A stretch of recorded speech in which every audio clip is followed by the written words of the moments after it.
April, prediksi netizen masuk 10 besar. Perjalanan April, gadis asal Cirebon, di ajang di Akademi 7 Indosiar memang selalu mencuri perhatian. Dari awal kemunculannya, April berhasil memikat penonton dengan suara khas, karakter panggung yang kuat, serta ketulusan dalam bernyanyi.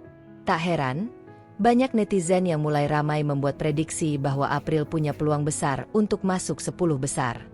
Komentar-komentar dukungan terus mengalir di media sosial. Sebagian besar percaya kalau April bukan hanya sekadar peserta, tapi calon bintang dangdut masa depan. Banyak yang menilai konsistensi penampilannya, pembawaan yang apa adanya, serta dukungan keluarga yang selalu setia mendampingi, menjadi modal kuat untuk April melangkah lebih jauh. Dengan doa, dukungan, dan kerja keras, tak sedikit netizen yang yakin April bisa bersaing hingga 10 besar, bahkan mungkin lebih jauh lagi.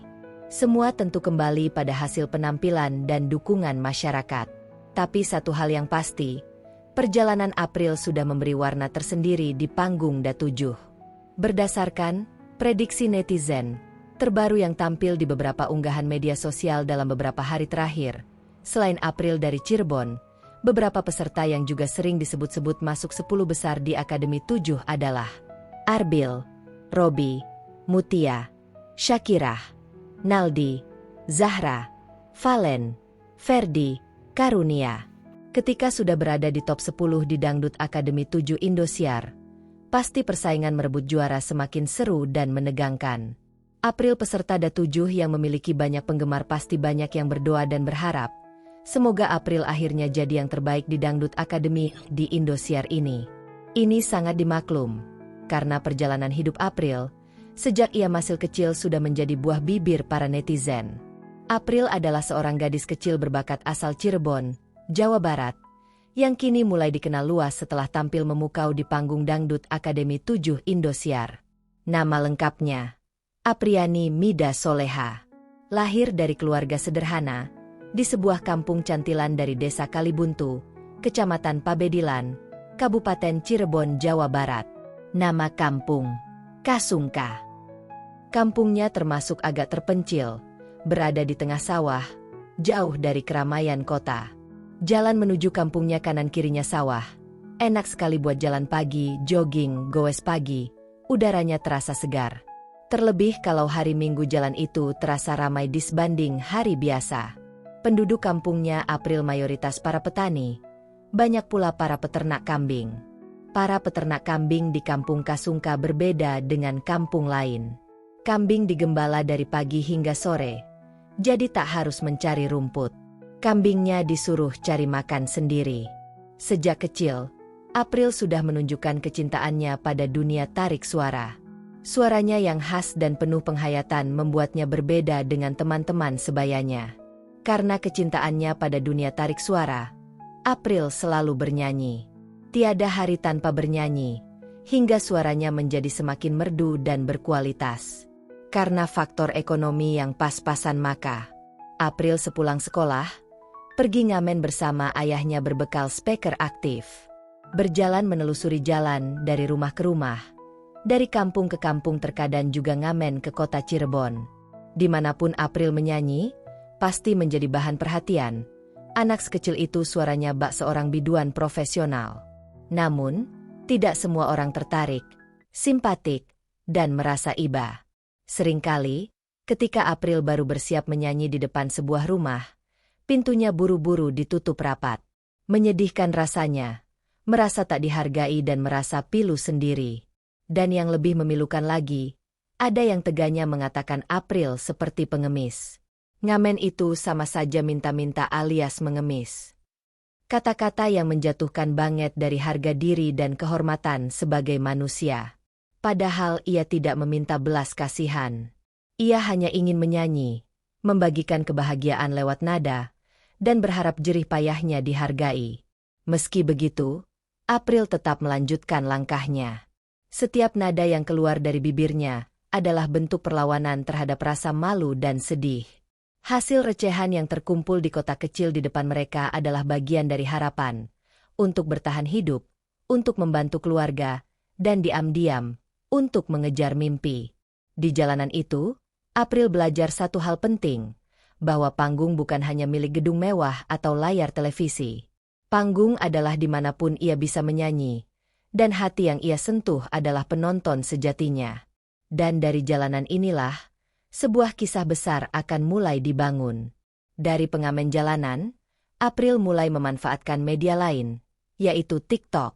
Ketika itu ada yang memberi saran, "April, coba nyanyinya ganti, jangan di jalanan mulu. Coba nyanyi di TikTok. Dapat duit juga loh." Enak lagi sambil duduk-duduk saja gak capek jalan ke sana kemari. Demikian saran dari salah satu sahabatnya. Awalnya, ia tak tahu banyak tentang TikTok. Baginya, aplikasi itu hanyalah tempat orang berjoget atau membuat video lucu. Tapi suatu hari, seorang penonton jalanan yang terpesona dengan suaranya merekam penampilan April dan mengunggahnya ke TikTok. Video itu meledak. Komentar demi komentar membanjiri, memuji suaranya yang merdu dan tulus. Wajah April yang polos dengan suara dangdut yang begitu matang membuat orang berhenti menggulir layar mereka. Dari situlah, April mulai sadar bahwa ia memiliki panggung baru, panggung tanpa pintu yang bisa ditutup, tanpa tatapan sinis, dan tanpa kata-kata merendahkan. Ayahnya yang setia menemaninya mengamen, kini juga ikut memikirkan ide-ide konten. Mereka mulai merekam dengan lebih rapi, memilih lagu-lagu yang sedang tren, dan memanfaatkan setiap kesempatan untuk bernyanyi di depan kamera. Speaker aktif yang dulu hanya bersuara di trotoar kini mengumandangkan nada yang didengar ribuan bahkan jutaan telinga di seluruh Indonesia. Di TikTok, April menemukan sesuatu yang tak ia dapat di jalanan, yaitu penghargaan. Orang-orang memanggilnya bakat besar dari Cirebon, mengajaknya berduet, bahkan menawarkan panggung nyata di berbagai acara. Ia mulai belajar bahwa internet bisa menjadi jembatan menuju mimpi, asalkan ia berani melangkah.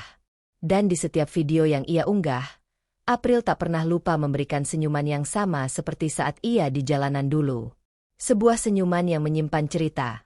Dari pintu-pintu yang ditutup, kini ia membuka pintu hati jutaan orang hanya dengan suaranya. April juga sering diberi kesempatan menyanyi dan bercuap-cuap di TikTok di studionya artis kondang Diana Sastra. Di sini, secara tidak langsung April menjadi anak asuh Diana Sastra. April menjadi terasah kemampuan menyanyi dan kemampuan komunikasinya.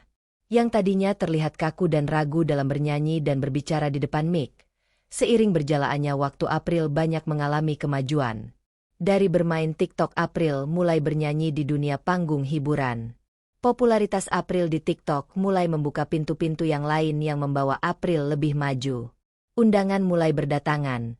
Dari grup-grup musik mulai memanggil untuk bernyanyi. Grup-grup musik yang pernah berkolaborasi dengan April banyak tentunya, seperti komunitas The Brook Losari Cirebon bersama Pak Mehmet yang sering juga memberi arahan buat April, juga bernyanyi bersama Celia Marcella Group, Lebak Wangi Kuningan, bernyanyi bersama Asia Bimantara Musik, bahkan konon pernah kontrak kerja bareng Ageng Musik Entertainment. Dan banyak lagi lainnya tentunya. Pokoknya April memang sudah laris manis manggung di berbagai daerah dengan berbagai grup musik. Setiap kali manggung, ayahnya selalu setia menemani. Bahkan ayahnya ikut juga, bernyanyi dan bergoyang di atas panggung. Suaranya merdu juga, empuk dan merdu, apalagi jogetnya, luwes banget. Salah satu momen yang tak akan pernah ia lupakan adalah ketika ia dipercaya untuk tampil bersama grup musik ternama dari Cirebon. Bernyanyi bersama Diana Sastra, bersama Dian Prima Musik. Grup Diana Sastra, legenda musik tarling dangdut yang kerap menjadi idola masyarakat Pantura Jawa Barat. Bagi April, berdiri di panggung bersama dengan idola masa kecilnya adalah mimpi yang menjadi nyata. April sangat bangga dan bahagia bisa sepanggung dengan sang idolanya. Namun, dunia panggung profesional bukan tanpa tantangan. Berbeda dengan jalanan atau TikTok, di panggung nyata April harus menyesuaikan diri dengan irama musik, menghafal struktur lagu, dan berinteraksi dengan penonton yang jumlahnya bisa ribuan orang. Dan di sela-sela setiap penampilan dari panggung ke panggung, April diam-diam menyimpan satu mimpi yang lebih besar. Mimpi untuk bisa bernyanyi panggung skala nasional, di mana seluruh Indonesia bisa mendengarnya. Dan ketika saat-saat yang ditunggu tiba, April mendaftar audisi di Akademi 7. Ajang pencarian bakat dangdut yang diproduksi Indosiar. Pendaftaran awalnya melalui media online. Setelah melalui beberapa seleksi, akhirnya April dapat undangan untuk mengikuti seleksi langsung di studio Indosiar. Dan ia berhasil menembus tahap awal dan mendapatkan golden ticket, tanda bahwa ia layak lanjut ke babak selanjutnya. April tampil menawan di babak final audition, momen krusial untuk memukau juri dan memvalidasi bakatnya. Saat itu, ia membawakan lagu-lagu penuh perasaan. Salah satunya adalah Habis Gelap Terbitlah Terang, yang membangkitkan emosinya hingga membuat ia terbawa haru. Siapa saja yang mendengar dengan hati dan jiwa, saat lagu ini dibawakan April, air mata pasti menetes membasahi pipi bagi yang meresapinya. April saat bernyanyi, tidak saja bibir yang bernyanyi, tidak hanya raga yang bernyanyi, tapi jiwanya juga benar-benar bernyanyi, hingga benar-benar menggetarkan jiwa. Akhirnya, April berhasil melaju ke tahap top 40. Sebuah para juri pun menyampaikan kekaguman juri terhadap persona dan suaranya. Pacar dunia akhirat, versi April, walau ada sedikit masukan dari dewan juri, tentang terlihat menelan ludah saat dijedah menyanyi, tapi Bunda Rita tetap memberikan apresiasi bahwa April selalu bisa membawakan lagu dengan baik. Suatu kebahagiaan dan kebanggaan tersendiri April bisa menyanyikan lagu milik Bunda Rita, di depan Bunda Ritanya langsung. Dan di titik ini, April sudah tak bisa lagi menahan rasa bahagia penuh sukacita. Air matanya menetes membasihi pipi. Bunda Rita pun memberikan pelukan kasih sayang, sambil berpesan, "Saya juga merasa bangga dan bahagia melihat April. Masih muda cantik, suaranya juga bagus, tapi April harus tetap belajar, jangan puas dulu walau penggemarnya banyak." Demikian pesan Bunda Rita kepada April. Di babak top 25, April tergabung dalam grup 2. Dalam penampilan terkini di top 25 grup 1-3, April kembali menyentuh hati penonton dengan lagu Insan Biasa, di mana bahkan humor juri seperti MAE yang guling-guling, karena terkesima turut menambah kesan hangat pada penampilannya. Tapi itu bukan sekedar humor. Itu juga bermakna ekspresi sebuah apresiasi yang sangat tinggi kepada April. Sesuatu yang luar biasa yang telah dipertontonkan April dalam membawakan sebuah lagu. Hingga MAE juga memberikan apresiasi yang luar biasa pula dengan gayanya yang kocak abis. Malam itu memang milik April yang telah berhasil memukau dan mempesona para dewan juri serta para pemirsa dimanapun berada. Kini, April berada di top 25, bukan lagi bintang TikTok biasa, tapi seorang bintang dangdut Akademi 7 yang sedang bersinar. April bukan lagi seorang pengamen biasa. Kini dia sudah menjadi salah satu bintang di Dangdut Akademi 7 Indosiar. Penampilannya selalu memukau dan menghanyutkan jiwa, serta melahirkan tepuk tangan yang meriah dan teriakan, "April, April, April." Suara dangdut Cirebonnya telah menembus studio, layar kaca, dan hati jutaan orang. Setiap penampilan adalah bukti bahwa dari pengamen jalanan bisa berhasil berada di panggung megah Indosiar, yang kini acara Dangdut Akademi 7 jadi acara utama yang sangat dinantikan para pemirsa di seluruh pelosok negeri. Para pendukung April khususnya tentu selalu berharap dan berdoa semoga April terus melaju di babak berikutnya, hingga bisa berada di posisi 10 terbaik di Dangdut Akademi 7 Indosiar. Terima kasih sudah menonton sampai akhir. Jangan lupa untuk subscribe, like, komen, dan share supaya channel ini makin berkembang. Sampai jumpa di video berikutnya.